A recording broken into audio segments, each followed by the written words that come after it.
ಎಲ್ಲ ಆತ್ಮೀಯರಿಗೆ ನಮಸ್ಕಾರಗಳು. ಇವತ್ತು ಮತ್ತೊಂದು ಹೊಸ ವಿಚಾರದ ಬಗ್ಗೆ ತಮ್ಮೆಲ್ಲರ ಕುರಿತು ಮಾತಾಡೋಕ್ಕೆ ಬಂದಿದ್ದೀನಿ. ಅದಕ್ಕಿಂತ ಮೊದಲನೇದಾಗಿ ನಾವೆಲ್ಲರೂ ಸನಾತನಿಗಳು, ಹಿಂದೂ ಧರ್ಮದವರು, ಎಲ್ಲ ಕುಲ ಜಾತಿ ಭೇದ ಭಾವ ಅಂದೇ ನಾವು ಇಂದು ಪವಿತ್ರವಾದಂಥ ರಾಮನವಮಿಯನ್ನ ಆಚರಣೆ ಮಾಡ್ತಾ ಇದ್ದೀವಿ. ರಾಮನಂತ ಮಹಾಪುರುಷನ ಒಂದು ದಿನವನ್ನ ಇವತ್ತು ನಾವು ಆಚರಣೆ ಮಾಡ್ತಾ ಇದ್ದೀವಿ.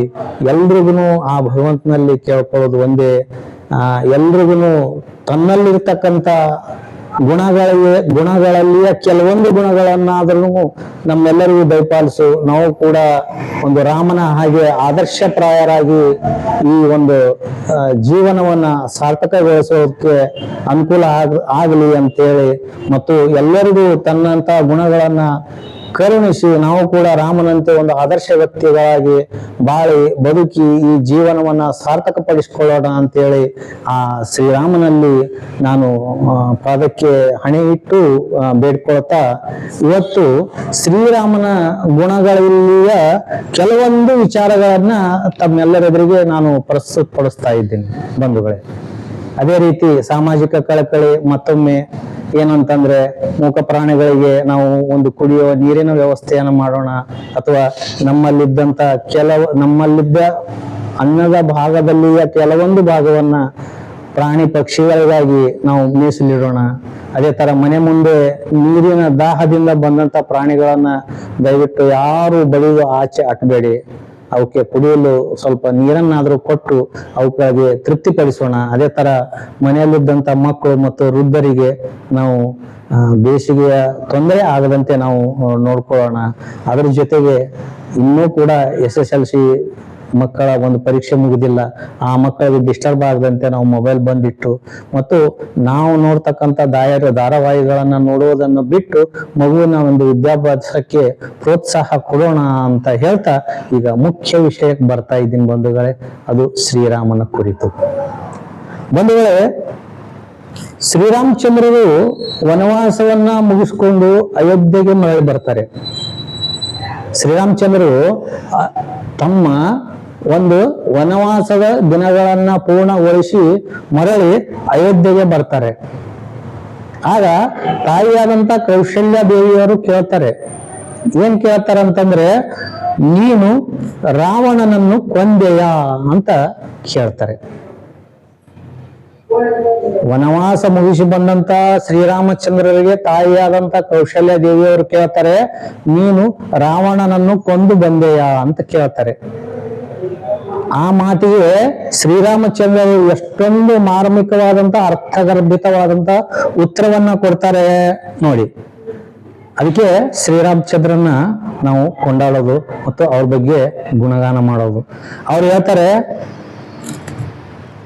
ಸುಂದರವಾದಂತ ಉತ್ತರದೊಂದಿಗೆ ಅವ್ರು ಹೇಳ್ತಾರೆ. ಏನ್ ಹೇಳ್ತಾರೆ ಅಂತಂದ್ರೆ, ಅಮ್ಮ, ರಾವಣ ಎನ್ನುವ ಒಬ್ಬ ಮಹಾಜ್ಞಾನಿ, ಮಹಾಪ್ರತಾಪಿ, ಮಹಾಬಲಶಾಲಿ, ಅಖಂಡ ಪಂಡಿತ, ಮಹಾನ್ ಶಿವಭಕ್ತ, 4 ವೇದಗಳ ಜ್ಞಾನಿ, ಶಿವ ತಾಂಡವ ಸ್ತೋತ್ರದ ರಚನೆಕಾರ, ಅತ್ಯಂತ ನಿಖರವಾದಂತ ಭವಿಷ್ಯ ನುಡಿಯತಕ್ಕಂತ ಒಬ್ಬ ಭವಿಷ್ಯಕಾರ. ಅಂದ್ರೆ ಆ ರಾವಣನನ್ನು ಕುರಿತು ಹೇಳ್ತಾರೆ ಅವರು. ಈ ಎಲ್ಲ ಪದಗಳನ್ನ ಉಪಯೋಗ ಮಾಡ್ತಾ ಹೇಳ್ತಾರೆ, ಶಿವತಾಂಡವ ಸ್ತೋತ್ರದ ರಚನೆಕಾರ, ಲಂಕೇಶನನ್ನು ನಾನು ಕೊಲ್ಲಲಿಲ್ಲ, ಅವನನ್ನು ನಾನು ಕೊಲ್ಲಿತು ಅಂತ ಹೇಳ್ತಾರೆ ನೋಡಿ. ಇಷ್ಟೇ ಸಣ್ಣ ಉತ್ತರ, ಅದರಲ್ಲಿ ಎಷ್ಟೊಂದು ಅರ್ಥಗರ್ಭಿತವಾಗಿದೆ. ಇಂಥ ಅಗಾಧ ಜ್ಞಾನವುಳ್ಳಂತ ವ್ಯಕ್ತಿ, ಇಂಥ ಅಗಾಧ ಪಾಂಡಿತ್ಯವನ್ನ ಉಳ್ಳಂತ ವ್ಯಕ್ತಿ, ಇಂಥ ಅಗಾಧ ಬಿಲ್ವಿದ್ಯೆಯನ್ನ ಕಲಿತಂತ ವ್ಯಕ್ತಿ, ಸ್ವರ್ಣ ಲಂಕೆಯನ್ನ ಕಟ್ಟಿಸಿದಂತ ವ್ಯಕ್ತಿ, ಅವನನ್ನ ನಾನು ಕೊಲ್ಲಲಿಲ್ಲ, ಅವನನ್ನ ಕೊಂದಿದ್ದು ಯಾವುದು ಅಂತಂದ್ರೆ ನಾನು ಅನ್ನುವುದು ಅವನನ್ನ ಕೊಲ್ತು. ನೋಡ್ರಿ, ಇದರಲ್ಲಿ ಎಷ್ಟೊಂದು ಅರ್ಥ ಇದೆ ಅಂತಂದ್ರೆ, ಆ ರಾವಣ ಮನಸ್ಸು ಮಾಡಿದ್ರೆ ಬೇಕಾದನು ಆಗ್ಬೋದಾಗಿತ್ತು, ಇಂದ್ರ ಪದವಿಯನ್ನ ಪಡಿಬಹುದಾಗಿತ್ತು, ಸಂಪೂರ್ಣ ಸ್ವರ್ಗ ಲೋಕದ ಅಧಿಪತಿ ಕೂಡ ಆಗ್ಬಹುದಾಗಿತ್ತು. ಯಾಕಂತಂದ್ರೆ ಅವನ ಸಾವಿನ ಕುರಿತು ಈಗ ನಾನು ಪ್ರಸ್ತಾಪ ಮಾಡಲ್ಲ, ಅದೆಲ್ಲ ತಮಗ್ ಗೊತ್ತಿದ್ದೇ ಇರ್ತದೆ. ಆದರೆ ಅವನಿಗೆ ನಾನು ಅನ್ನುವುದು ಹೊಕ್ಬಿಟ್ಟಿತ್ತು, ಅಂದ್ರೆ ಅಹಂಕಾರ ಹೊಕ್ಬಿಟ್ಟಿತ್ತು. ನಾನು ಏನ್ ಮಾಡಿದ್ರು ನಡೀತದೆ, ಯಾಕಂದ್ರೆ ನಾನು ಶಿವಪ್ರಸಾದ ಹೊಂದಿದವನು, ಶಿವಾಂಶ ಸಂಭೂತ ನಾನು ಅನ್ನುವಂತ ಒಂದು ಅವನಲ್ಲಿ ಧಾರ್ಷ್ಟ್ಯ ಸೇರ್ಕೊಂಡಿತ್ತು. ಅದಕ್ಕೆ ಅವನಿಗೆ ನಾನು ಅನ್ನುವ ಒಂದು ಅಹಮಿಕೆಯ ಪರಾಕಾಷ್ಠೆಯಲ್ಲಿದ್ದಂತ ವ್ಯಕ್ತಿಯಾಗಿದ್ದ ರಾವಣ. ವೈದಿಕ ವಿದ್ಯೆಯ ಪಂಡಿತ ಅವನು, ವಿದ್ಯೆಯಲ್ಲಿ ಪಂಡಿತ, ಮಹಾಜ್ಞಾನಿ, ಸಕಲ ವೇದಗಳನ್ನ ಬಲ್ಲುವಂತ ವ್ಯಕ್ತಿ, ಶಿವತಾಂಡವ ಸ್ತೋತ್ರವನ್ನ ರಚನೆ ಮಾಡಿದಂತ ವ್ಯಕ್ತಿ, ಇಷ್ಟೆಲ್ಲ ಜ್ಞಾನ ಇಟ್ಟುಕೊಂಡಂತ ವ್ಯಕ್ತಿ ಒಂದು ಯುದ್ಧದಲ್ಲಿ ಹತ ಆಗ್ತಾನಂತಂದ್ರೆ ಅವನಿಗೆ ಯಾವುದೋ ಒಂದು ತೊಂದರೆ ಲೋಪದಿಂದ ಮಾತ್ರ ಅವನು ಹತನಾಗ್ತಾನೆ, ವಿನಃ ಅವನಿಗೆ ಸಹಜ ಸಾವು ಬರೋಕೆ ಸಾಧ್ಯ ಇಲ್ಲ. ಅವ ಹತ ಯಾವುದರಿಂದ ಆದ? ನಾನು ಅನ್ನುವ ಒಂದು ಗರ್ವದಿಂದ ಹತನಾದ. ಅದನ್ನೇ ಶ್ರೀರಾಮಚಂದ್ರ ಹೇಳ್ತಾರೆ ತಾಯಿಗೆ, ತಾಯಿ ಇಂಥ ಪರಮ ಪಂಡಿತನಾದ ರಾವಣನನ್ನು ನಾನು ಕೊಲ್ಲಲಿಲ್ಲ, ಅವನನ್ನು ಕೊಂದಿದ್ದು ಯಾರು ಅಂತಂದ್ರೆ ನಾನು ಅನ್ನುವ ಒಂದು ಪದ ಅವನನ್ನ ಕೊಲ್ತು ಅಂತ ಹೇಳ್ತಾರೆ. ನೋಡಿ ಎಷ್ಟೊಂದು ಮಾರ್ಮಿಕ ಮತ್ತು ಅರ್ಥಗರ್ಭಿತವಾದಂತ ಮಾತು. ಆ ಕಾರಣದಿಂದ ಬಂಧುಗಳೇ ನೋಡಿ, ಈ ಎಲ್ಲ ಗುರುಗಳು ಹೇಳ್ತಾರೆ, ತಂದೆ ತಾಯಿ ಹೇಳ್ತಾರೆ, ನಾನು ಅಂತ ಮೆರಿಬೇಡ, ನಾನು ಅಂತ ಮೆರಿಬೇಡ. ನಾನು ಅಂತ ಮೆರೆದವರು ಈ ಊರಲ್ಲೇ ಇರಲ್ಲ, ನಾನು ಅಂತ ಮೆರೆದವರು ಮಣ್ಣಾಗಿ ಹೋಗ್ತಾರೆ ಅಂತ ಹೇಳ್ತಾ ಇರ್ತಾರೆ. ಅದನ್ನ ನಾವು ಮೈ ಉಳಿಸ್ಕೋಬೇಕು, ಅದರಿಂದ ನಾವು ಅರ್ಥ ತಿಳ್ಕೋಬೇಕು. ನಾನು ಅನ್ನೋದ್ರಿಂದ ಏನಾಗ್ತದೆ ಅನ್ನೋದು ನಮ್ಮ ಮನಸ್ಸಿನಲ್ಲಿತ್ತಂತಂದ್ರೆ ನಾವು ಕೂಡ ಆ ರಾವಣನ ದಾರಿಯನ್ನು ಬಿಟ್ಟು ಒಳ್ಳೆ ದಾರಿಗೆ ಹೋಗೋಕೆ ಸಾಧ್ಯ ಇದೆ. ಅದಕ್ಕನೇ ಹೇಳ್ತಾರೆ, ರಾಮನ ಕುರಿತು ಹೇಳ್ತಾರೆ, ರಾಮನಾಮವೆಂಬು ನಾಮವ ನೆನೆದರೆ ಭಯವಿಲ್ಲ ಮನಕ್ಕೆ ಅಂತ ಹೇಳ್ತಾರೆ. ನೋಡ್ರಿ, ನಾವು ಏನೇ ಮಾಡ್ಲಿ, ನಾವು ಎಂತೇ ಮಾಡ್ಲಿ, ನಾವು ಎಷ್ಟೇ ಒಂದು ಸಾಧನೆ ಮಾಡ್ಲಿ, ಅಲ್ಲಿ ನಾನೇನಿಲ್ಲಪ್ಪ, ಎಲ್ಲ ಭಗವಂತನ ಇಚ್ಛೆ, ಅವ ಮಾಡ್ಸ್ಯಾನ, ನಾನ್ ಮಾಡಿದೀನಿ ಅಂತ ಹೇಳ್ರಿ. ಇದಕ್ಕೆ ಅರ್ಥ ಯಾವ ತರ ಬರ್ತದೆ? ನಾನ್ ಮಾಡಿದೆ, ನನ್ನಿಂದ ಎಲ್ಲ ನಾನ್ ಕೊಟ್ಟೆ, ನನ್ನಿಂದ ಆ ಮನುಷ್ಯ ಹಿಂಗಾದ, ನನ್ನಿಂದ ಅವನಿಗೆ ಹಿಂಗಾಯ್ತು. ಯಾವುದು ನಾನ್ರಿ? ಯಾವುದೂ ನಾನಲ್ಲ, ಯಾವುದೂ ನಂದಲ್ಲ, ಎಲ್ಲನೂ ಅವಂದು. ಒಂದು ದಿವಸ ಇದೆಲ್ಲವನ್ನ ನಾನು ನನ್ನದು ಅನ್ನೋದನ್ನು ಎಲ್ಲ ನಾವು ಗಂಟು ಕಟ್ಟಿ ಇಲ್ಲೇ ಬಿಟ್ಟು ನಾವು ಮಾತ್ರ ಮೇಲೆ ಹೋಗ್ತೀವಿ. ಅದಕ್ಕೆ ಬಂಧುಗಳೇ, ನಾವು ರಾಮನ ದಾರಿಯಲ್ಲಿ ನಡಿಬೇಕು. ರಾಮ ನಾಮವೆಂಬ ನಾಮವ ಜಪಿಸಿದರೆ ಭಯವಿಲ್ಲ ಮನಕ್ಕೆ ಅಂತ ಹೇಳ್ತಾರೆ.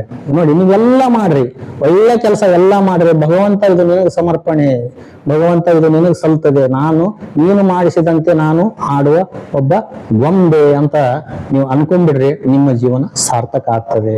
ಇದನ್ನ ತಿಳಿದವರು ಹೇಳ್ತಾರೆ, ನಾನು ಹೇಳ್ತಾ ಇಲ್ಲ, ತಿಳಿದವರು ಈ ವಾಕ್ಯಗಳನ್ನ ಹೇಳ್ತಾರೆ. ಆ ಕಾರಣದಿಂದ ಬಂಧುಗಳೇ, ನಾವು ಯಾರು ರಾವಣನಾಗುವುದು ಬೇಡ. ಅಂದ್ರೆ ನಾನು ಅನ್ನುವಂತ ರಾವಣನ ಆಗುವುದು ಬೇಡ. ನಾವೆಲ್ಲರೂ ಭಗವಂತನ ಒಬ್ಬ ಪ್ರಿಯ ಶಿಷ್ಯರಾಗೋಣ, ಆ ಭಗವಂತನ ಭಕ್ತಿಯನ್ನು ಪಡ್ತಕ್ಕಂಥ ಭಕ್ತಿವಂತರಾಗೋಣ. ನಾನು ಅನ್ನೋದು ನಮ್ಮಲ್ಲಿ ಯಾವಾಗ ಸೇರ್ತದ ನೋಡ್ರಿ, ಅವಾಗ ಆ ಮನುಷ್ಯ ಎಂದೂ ಉದ್ಧಾರ ಆಗಕ್ ಸಾಧ್ಯ ಇಲ್ಲ. ಗರ್ವಿಷ್ಠ ಅಂತಾರೆ, ಸಮಾಜದಿಂದ ಅವನ್ನ ಬೇರ್ಪಡಿಸ್ತಾರೆ. ಅವನಿಗೆ ಎದುರಿಗೆ ಮಾತ್ರ ನಟನೆಯ ಮೂಲಕ ಅವನಿಗೆ ಮರ್ಯಾದೆ ಸಿಗ್ತದೆ, ಅವನು ಎಲ್ಲಾರ್ದಾಗ ಅವನಷ್ಟು ಹೀನಾಯವಾಗಿ ಯಾರು ಅವನ್ನ ನೋಡೋದಿಲ್ಲ. ಆ ಕಾರಣದಿಂದ ಬಂಧುಗಳೇ, ನಾನು ಅನ್ನೋದು ನಮ್ಮಲ್ಲಿ ಸೇರ್ಕೊಳ್ಬಾರದು. ಎಷ್ಟೇ ಇರಲಿ, ನಾವು ಯಾವುದೇ ಒಂದು ವ್ಯಕ್ತಿಗೆ ಅವನಿಗೆ ತಕ್ಕಷ್ಟು ಅವನಿಗಿರ್ತದೆ, ಆದ್ರೆ ನಾವು ಅವನ ಅತಿ ಕನಿಷ್ಠತೆಯಿಂದ ನೋಡ್ತೀವಿ. ಯಾಕೆ ಕನಿಷ್ಠತೆಯಿಂದ ನೋಡ್ತೀವಿ ಅಂತಂದ್ರೆ, ನಾನು ಅನ್ನುವ ಅಹಮಿಕೆ ನಮ್ಮಲ್ಲಿ ಬಂದಾಗ.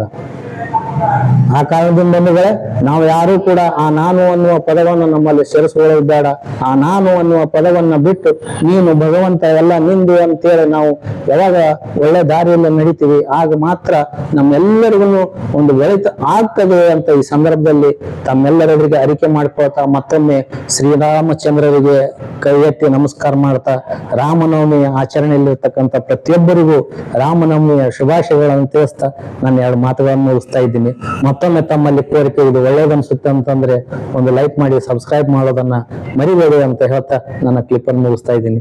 ಧನ್ಯವಾದಗಳು.